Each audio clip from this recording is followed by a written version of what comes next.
네, 오늘 말씀의 제목은 예수 나의 치료자, 예수 나의 치료자라는 제목을 가지고 여러분과 함께 말씀을 나누려고 합니다.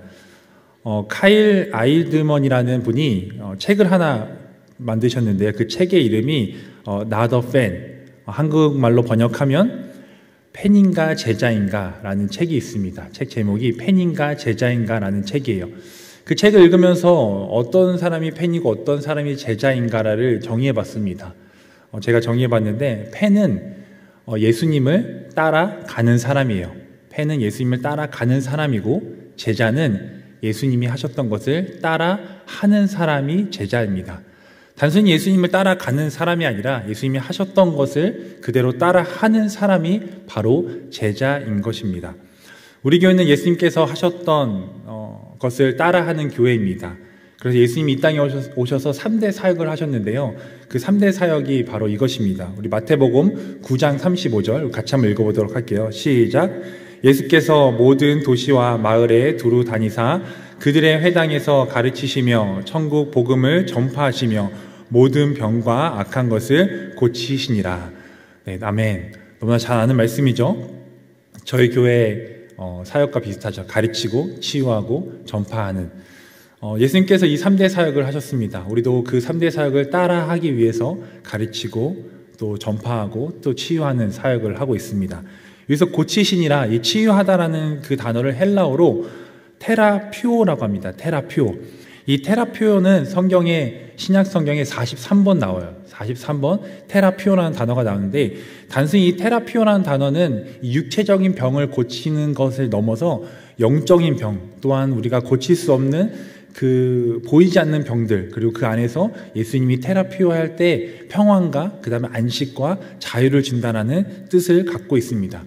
그래서 여러분 그 테라피라고 많이 얘기하잖아요. 그 테라피라는 단어가 테라피오라는 단어에서 나온 단어라고 합니다. 단순히 육체적인 질병뿐만 아니라 우리가 고칠 수 없는 그 영적인 병을 예수님께서는 고쳐주셨다는 것입니다. 오늘 저와 여러분이 함께 읽은 이 38년 된 병자가 있었던 그 베데스다 연못, 너무나 잘 아는 이 스토리를 가지고 그 베데스다 연못에서 치유받았던 38년 된 병자의 그 경험을 이 시간 여러분과 함께 나누면서 여러분 안에서도 육체적인 병과 영적인 병이 치유받는 그런 시간이 되길 소망합니다. 이 말씀의 장소는 베데스다입니다. 베데스다. 이 베이트라는 이 베데스다의 단어를 분석해 보자면 베이트라는 집과 헤세드라는 은혜라는 단어의 합성어입니다. 그래서 이 베데스다의 뜻은 은혜의 집이라고 얘기합니다. 은혜의 집이에요.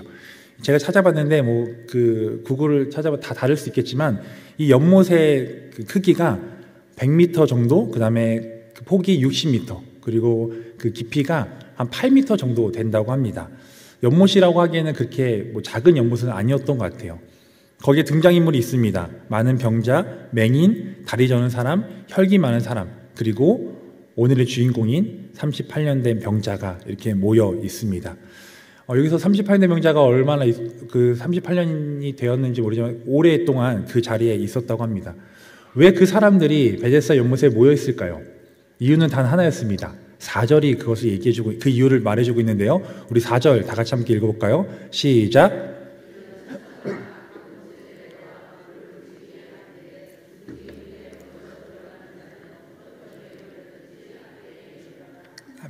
아멘. 어떤 병이든지 천사가 내려와서 그 연못을 건들면 가장 먼저 들어가는 사람이 병이 낫는, 이게 전설인지 믿기 힘든 일이건지 이해할 수 없는 것에 기대하는 마음으로 이 사람들이 모여 있습니다. 그런데 여기 모이는 사람들을 뭐라고 할 수 없는 게 마지막인 심정으로 왔을 거예요. 다 다녀보고 또 의사도 만나봤는데 그걸 치유받지 못해서 어디서 전에 들어서 베데스다 연못에 가면 천사가 내려와서 그 연못을 건들 때 먼저 들어가면 어떤 병이든 낫는데 그 말을 듣고 마지막인 심정으로 이 자리에 모였을 것입니다. 근데 이따가도 나누겠지만 이 베데스다, 이 은혜의 집이라고 하는 이 베데스다 안에 모순이 들어있습니다. 베데스다 연못의 치유 방법과 또 예수님이 등장해서 예수님께서 치유하신 그 두 가지의 치유 방법을 통하여서 진정한 치유가 무엇인지 여러분과 함께 말씀을 나누려고 합니다. 첫 번째는 베데스다 연못의 치유 방법이에요. 베데스다 연못을 보면 병원의 병실 같아요.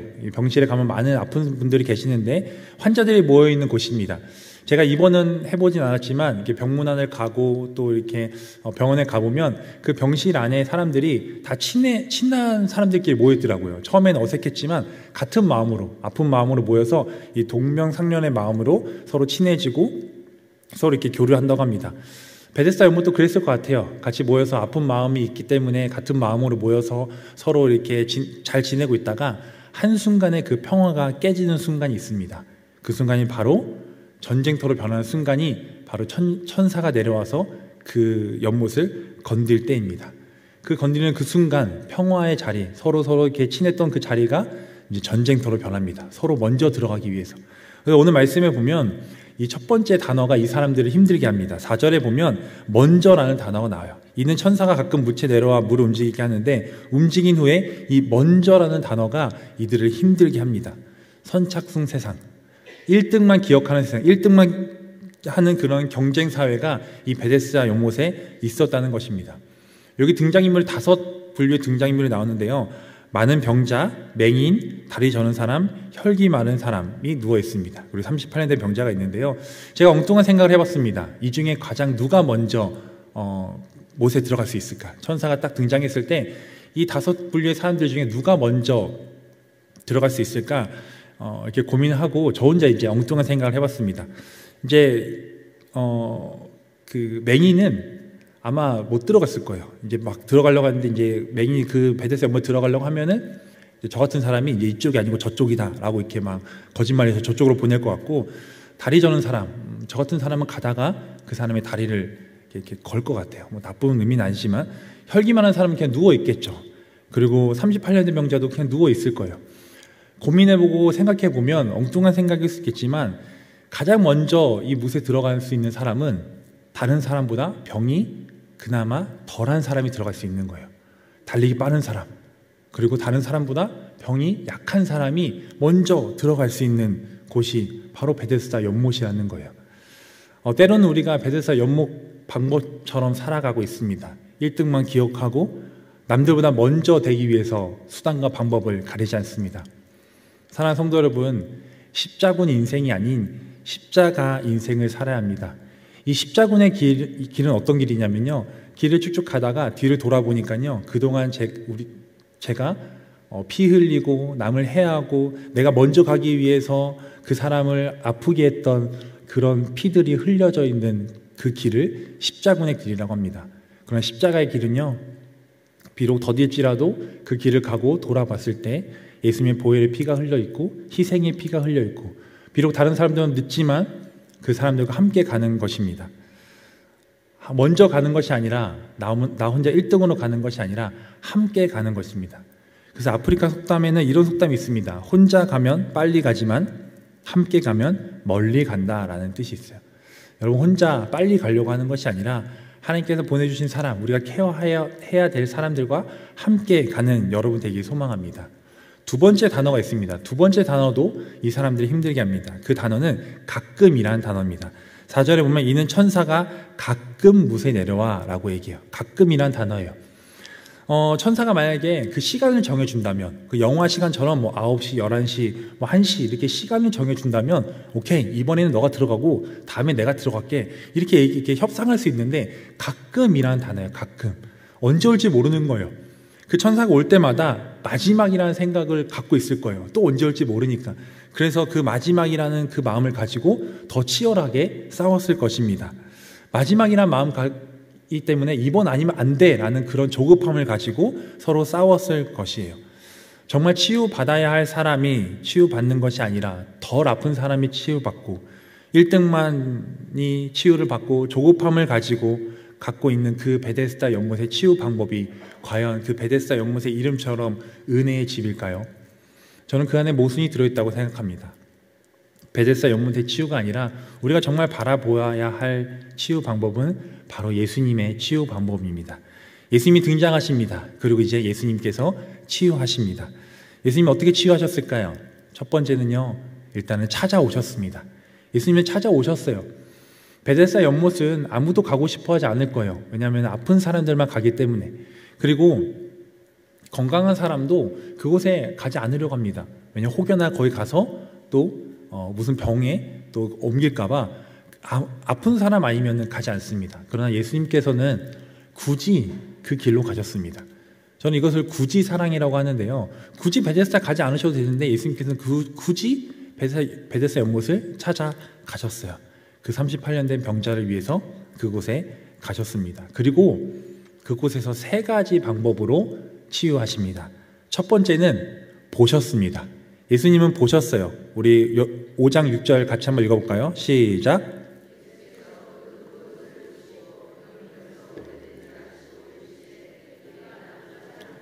아멘. 보셨습니다. 예수님께서 먼저 보셨어요. 삭개오를 만나셨을 때도 예수님께서는 보셨습니다. 여러분에게 이런 질문을 하고 싶어요. 여러분에게 예수님이란 어떤 분이십니까? 이런 질문 많이 들어보셨죠? 나에게 하나님이란. 어떤 분은 하나님의 아버지시고 뭐 친구시고 또 여러 표현할 수 있는데 저는 그렇게 표현하고 싶어요. 예수님은 저에게 마니또입니다. 이렇게 표현한 적이 있어요. 여러분 마니또 많이 해보셨죠? 요즘은 많이 안 하는데요. 제가 그 청소년 시기에는 수련회 갈 때마다 마니또 했어요. 그 마니또는 뭐예요? 이제 마니또를 뽑고 제가 그 대상이 있으면 그 사람에게 들키지 않게 숨어 있습니다. 숨어서 그 사람을 지켜봐요. 지켜보면서 무엇이 필요한지, 힘든 게 없는지, 그리고 제가 했던 것은 이렇게 숨어서 보다가 그 사람이 그 마니또 밥을 먹고 있었는데 이제 캑캑거리더라고요. 그래서 몰래 이렇게 물을 떠서 제가 직접 안 주고 다른 사람을 통해서 이렇게 물을 전해주는 그런 걸 했습니다. 예수님이 왜 많이 떨까요? 우리 눈에 보이지 않습니다. 그런데 어디선가 우리를 늘 지켜보고 계세요. 늘 지켜보고 계시고 우리가 힘들 때나 또 우리 도움이 필요할 때 누구를 통해서든지 아니면 하나님께서 직접 우리를 도와주십니다. 그렇게 여러분의 삶을 매일매일 보고 계십니다. 이번 CCTV 있죠? 어떤 분은 예수님이 CCTV라고 얘기하는데요. CCTV는 2가지 의미가 있어요. 감시한다고 생각하는 사람이 있고, 그런데 CCTV의 진짜 의미는 보호하는 거예요. 보호하는 거예요. 그래서 예수님은 우리를 늘 보고 계시면서 우리를 보호해 주시고 사탄의 유혹에 예수님께서 그걸 막아주시고, 그래서 예수님께서는 늘 보십니다. 38년 된 병자도 첫 번째 치유 방법은 보셨어요. 2번째 치유 방법은 아셨습니다. 5장 6절에 보면은 예수께서 그 누운 것을 보시고 병이 벌써 오래된 줄을 아시고 라고 나와 있습니다. 예전에 그 초코파이 CM송인 것 같아요. 말하지 않아도 알아요. 다 아시죠? 고개를 끄덕이셔야 이제 저랑 같이 이제 말하지 않아도 알아요. 말하지 않아도 알아주는 그런 사람이 정말 참 우리에게 위로가 되는 사람이에요. 살다 보면 너무나 힘들 때가 있습니다. 너무나 어려울 때가 있어요. 그래서 내 상황을 다 얘기하지 못할 때가 있습니다. 그럴 때 말하지 않아도 알아주고 말하지 않아도 옆에 와서 힘내라고 얘기해주고 안아주는 그런 사람이 정말 진정한 치유자가 아닐까 합니다. 찬양 중에 내 신음조차 들으시는 예수님이라는 그 찬양 가사가 있습니다. 때로는 우리가 힘들어서 하나님 이거 때문에 너무나 힘들어요 라고 얘기하지 못하고 그 신음과 그 울음을 들어주시고 그것을 다 아시는 분이 바로 하나님 아버지십니다. 제가 자녀를 낳아보니까요, 자녀가 무엇을 필요한지 다 알겠더라고요. 하나님도 똑같았습니다. 우리를 창조하시고 우리의 영적인 아버지께서 우리가 필요한 것이 무엇인지 우리가 어떤 걸 원하는지 다 알고 계세요. 그런데 중요한 건 뭐냐면요, 저희 아이들이 제 눈앞에 있으면, 제 눈에 보이면 필요한 것을 알고 또한 위험할 때 도와줄 수 있어요. 근데 이 아이가 눈 밖에 가는 순간 뭔가 사고가 생깁니다. 하나님 안에 있으십시오. 네, 하나님은 언제 어디나 계시지만 자꾸 하나님 눈 밖에 벗어나려고 하는 것이 아니라 하나님 안에 계시면 하나님께서 그것을 보시고 다 아십니다. 여러분의 아픔, 여러분의 힘듦 그런 것들 다 말하지 않아도 우리 하나님은 다 알고 계신다는 거예요. 3번째는 물어보셨습니다. 예수님께서 물어보셨어요. 그 다음에 38년 된 병자에게 질문하십니다. 근데 사실 이 3번째 행동은 참 이해할 수 없는 것 중에 하나예요. 당연히 낫고 싶은 게 이 38년 된 병자의 마음이었을 텐데 물어보세요. 네가 원하는 게 무엇이냐라고 물어보십니다. 그때 38년 된 병자가 얘기를 합니다. 그런데 예수님은 이 38년 된 병자의 그 육체적인 병을 보신 것이 아니라 그 마음의 병을 보신 거예요. 왜냐하면 이 38년 된 병자가 무엇을 원하냐라고 물어봤을 때 네, 낫길 원합니다 라고 얘기한 것이 아니라 무엇을 얘기하냐면 아무도 나를 이 못에 넣어준 사람이 없다라고 불평합니다. 그동안 그 육체적인 아픔보다 마음의 아픔이 더 컸던 거예요. 나를 도와줄 사람이 없어서 나보다 덜 아픈 사람이 그 못에 먼저 들어가 낫는 것을 보면서 좌절했던 그 좌절감. 자꾸 시간이 지나면 지날수록 사람들은 고침받고 떠나는데 나는 그 자리에 38년 동안 그렇게 앉아있는 그 실망감, 그 눈에 보이지 않는 그 아픔들, 그 부러움들, 그 좌절, 그 힘든 것들, 그것들을 예수님은 보셨습니다. 그리고 그것을 물어보신 거예요. 그리고 나서 그것을 위로해 주십니다. 우리 예수님은 눈에 보이는 병들, 우리는 눈에 보이는 병을 치유받기 위해서 열심히 기도하고 그것에만 집중하고 있어요. 그러나 우리 예수님은 하나 더 보십니다. 육체적인 병뿐만 아니라 그것 때문에 얼마나 힘들었는지, 그것 때문에 얼마나 아팠는지, 그것 때문에 얼마나 그동안 고생했는지 그 마음을 보시고 그것을 낫고자 하느냐라고 물어보시는 거예요. 예수님의 방법은 세 가지였어요. 보시고, 아시고, 물어보셨습니다. 그리고 이 세 가지 행동을 하시고 진짜 예수님께서 이제 이 병을 치유해 주십니다. 그런데 어떻게 치유해 주시나요? 그 답은 오늘 말씀에 있습니다. 8절, 우리 8절 같이 한번 읽어볼까요? 시작.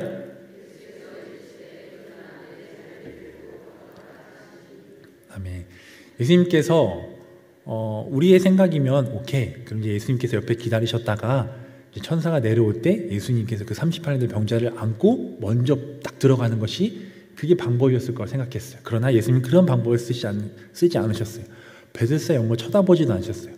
말씀으로 치유하셨어요. 일어나 내 자리를 들고 걸어가라. 말씀으로 치유하셨다는 거예요. 사랑하는 성도 여러분은 말씀으로 치유받기 원합니다. 네, 육체적인 병 당연히 치유받아야 되는데 여러분의 마음에 있는 병은요, 그 누구도 치유해주기 참 힘듭니다. 그러나 그 마음에 있는 병, 눈에 보이지 않는 영적인 그 병을 말씀으로 치유받는 여러분이 되길 소망합니다. 오늘 우리가 이 말씀을 보면 또 하나의 신기한 점을 찾을 수 있습니다. 우리가 육체적인 병을 치유받을 때 낫는 그 시간이 있어요. 며칠 전에 저희 아이도 여기 이마가 찢어져가지고 이제 꼬매고 또 실밥을 풀고 이제 약을 바르고 점점 이게 순차적으로 이렇게 상처가 사라지는데요. 예수님께서 치유하시고 나서는 어떤 일이 일어나냐면요. 9절에 보면 그 사람이 곧 나아서 자리를 들고 걸어가리라 라고 해요. 곧이라는 단어가 있어요. 마가복음 5장 29절에도 혈류병 걸리는 여인이 그 예수님의 그 옷자락을 만지잖아요. 그때 그 만지고 나서도 어떻게 치유받았냐면요. 5장 29절 이렇게 얘기하고 있습니다. 이에 그의 혈류 근원이 곧 마르매 라고 해요. 곧이에요. 곧 낫는 거예요. 이 곧 낫는다는 것이 육체적인 병도 있지만 영적인 병도 그렇다는 거예요. 여러분이 하나님의 치유 방법을 경험하고 하나님께서 여러분의 마음속에 있는 병과 육체의 병을 치유해 주실 때 곧 낫는 은혜가 있길 소망합니다. 그렇습니다. 여러분 삶 가운데 참 힘든 것이 있을 거예요. 아픈 것이 있을 거예요. 때로는 상황이 변하지 않을 때가 있을 거예요. 아무리 기도해도 아무리 하나님 붙잡아도 그 상황은 변하지 않을 수 있겠지만 여러분의 마음이 변화되길 소망합니다. 제가 성장만 하면서 지금 복음에 대해서 나누고 있어요. 복음에 대해서. 근데 복음의 두 번째 과의 타이틀이 복음은 모든 것에 영향을 미친다는 거예요. 복음은 모든 것에 영향을 미친다. 그러면서 거기서 말하고자 하는 건 뭐냐면 복음이 우리 안에 들어왔을 때 우리의 마음이 바뀌고 우리가 바라보는 시선이 바뀐다는 거예요. 상황은 변하지 않지만 그것을 받아들이는 마음이 변하고 상황은 변하지 않지만 우리가 그것을 바라볼 때 더 평안한 마음으로 바라보게 되는 거예요. 부끄러운 고백을 하나 할게요. 우리가 복음이 들어오고 하나님이 우리 안에 오면 우리의 마음이 변하고 바라보는 게 달라지는데요. 저희 아이가 이제 3명 있는데 가장 힘들 때 언제냐고 물어본다면 저는 첫째 아이 혼자 있을 때가 좀 힘들었던 것 같아요. 첫째 아이 혼자 있을 때 잘 모르니까 다 힘들었어요. 그때 제가 용인에 살고 있었고 저희가 용인에 살고 있었고 사역지가 남양주였는데 왔다 갔다 하는데 거의 1시간 반 정도 걸리는 거예요. 이제 저희 아내가 이제 혼자 육아를 하고 제가 학교가 끝나고 이제 그 남양주로 가면은 어떨 때는 눈이 많이 와서 금요일날 철에 갔다가 주일날 온 적도 있어요. 이제 그렇게 뭐 1시간 걸려서 2시간 걸려서 차를 타고 이제 집에 갑니다. 그럴 때 어떤 마음이 있냐면요. 저도 이제 힘드니까 집에 가면 이렇게 좀 잘 돼 있으면 좋겠는데 집에 가면 이제 막 이렇게 뭐 폭탄도 맞아 있고 이렇게 설거지 쌓였어요. 이렇게 아내가 있어서 좀 미안하지만 이렇게 쌓여 있으면 제가 이제 그걸 같이 도와주면서 그런 마음으로 처음에 도와줬던 것 같아요. 언제쯤 좀 치울까? 그러면서 때로는 이런 기도도 하고 들어가져 있어요. 주님, 오늘은 좀 폭탄도 요만큼만 맞아 있고 또 설거지도 좀 요만큼만 있었으면 좋겠습니다라고 그런 마음을 갖고 들어가요. 그런데 상황은 변하지 않아요. 그렇다고 제가 안 하는 거 아닙니다. 이렇게 설거지도 하고 하는데 알아요. 설거지 소리가 달라요. 막 쨍그랑하고 막. 그러다가 어느 날 복음이 제 안에 들어온 것 같아요. 말씀이 들어온 것 같아요. 이제 똑같이 들어갔는데 똑같은 상황이에요.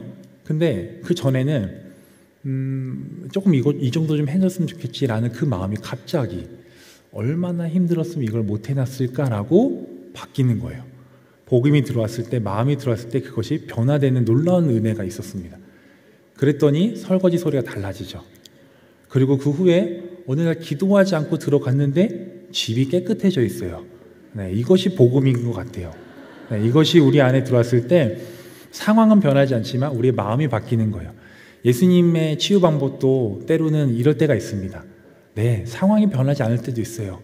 그 육체적인 병이 길어질 수도 있어요. 그러나 우리의 마음의 평안이 오는 거예요. 마음의 위로가 오는 거예요. 사랑하는 성도 여러분, 바라옵기로는 여러분이 갖고 있는 그 병들과 또 여기에 함께하지 못하지만 이 말씀을 준비하면서 가장 많이 떠오르는 게 환우들이었어요. 환우들은 이 자리에 함께하지 못하고 그 병마와 싸우고 있지만 때로는 그 병마가 길어질지라도 그 마음의 평안, 그 좌절감과 그 외로움과 그 부러움들이 하나님의 말씀으로 치유받는 그런 은혜를 경험하는 여러분 되길 소망합니다. 여호와 라파, 그 치유의 하나님을 경험하는 그 삶을 살아가는 제자의 삶을 살아가는 여러분 되길 소망합니다. 우리 함께 찬양할까요? 이 시간 찬양할 때 이 말씀을 준비하면서 가장 먼저 떠오르는 찬양이었습니다. 오늘 말씀의 제목이기도 하는데요. 예수 나의 치료자, 예수 나의 치료자. 네, 그렇습니다. 많은 의사들이 있어요. 우리 육체적인 병을. 그렇다고 해서 여러분이 몸이 아플 때 기도만 하라는 거 아니에요. 때로는 육체적인 아픔이 있을 때 또 의사를 만나서 육체적인 치료를 받을 수 있습니다. 그러나 사람이 할 수 없는 것들이 있습니다. 보이지 않는 병들이 있어요. 때로는 그것 때문에 극단적인 선택도 합니다. 눈에 보이는 병보다 눈에 보이지 않는 병이 더 무서워요. 그것은 바로 예수 그리스도의 보혈로, 그리고 우리의 치유자이신 예수님만이 치유할 수 있습니다. 그 마음을 가지고 우리 함께 찬양했으면 좋겠습니다. 찬양합시다.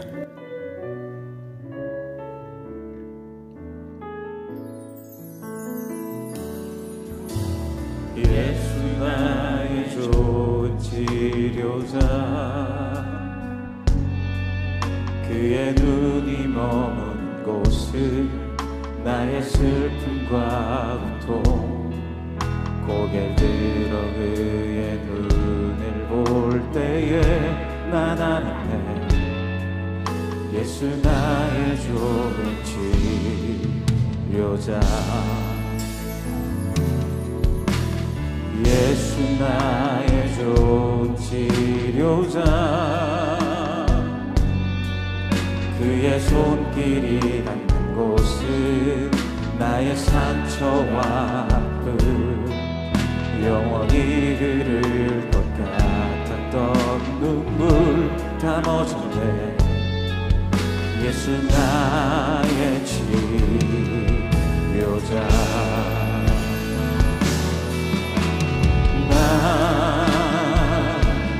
노래하리라, 천한 나를 돌아보시 구세주를 찬양해, 하늘 닿는 곳까지 내 손 들리라. 예수 나의 치료자. 우리 처음부터 찬양합시다. 예수 나의 좋은 치료자. 예수 나의 좋은 치료자, 그의 눈이 먼 곳은 나의 슬픔과 고통, 고개 들고 볼 때에 난 알았네, 예수 나의 조치료자 예수 나의 조치료자 그의 손길이 닿는 곳을 나의 상처와 아픔 영원히 흐를 것 같았던 눈물 다 멎었네 예수 나의 치료자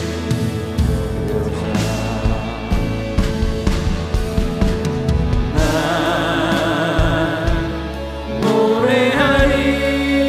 노래하리라 전한 나를 돌아보신 구세주를 찬양해 하늘 닿는 곳까지 내 손 들리라 예수 나의 치료자. 우리 이 시간 기도할 텐데요. 이 시간 우리 기도 제목을 놓고 함께 기도했으면 좋겠습니다. 기도 제목 같이 읽고 함께 기도할게요. 나의 치료자이신 예수님을 붙들며 나아갑니다. 보이지 않는 영적인 상처를 말씀으로 치유하여 주소서. 아멘. 나의 치료자이신 예수님을 의지하며 나아갑니다. 육체적인 아픔과 상처를 주님의 손으로 깨끗하게 치료하여 주소서. 아멘.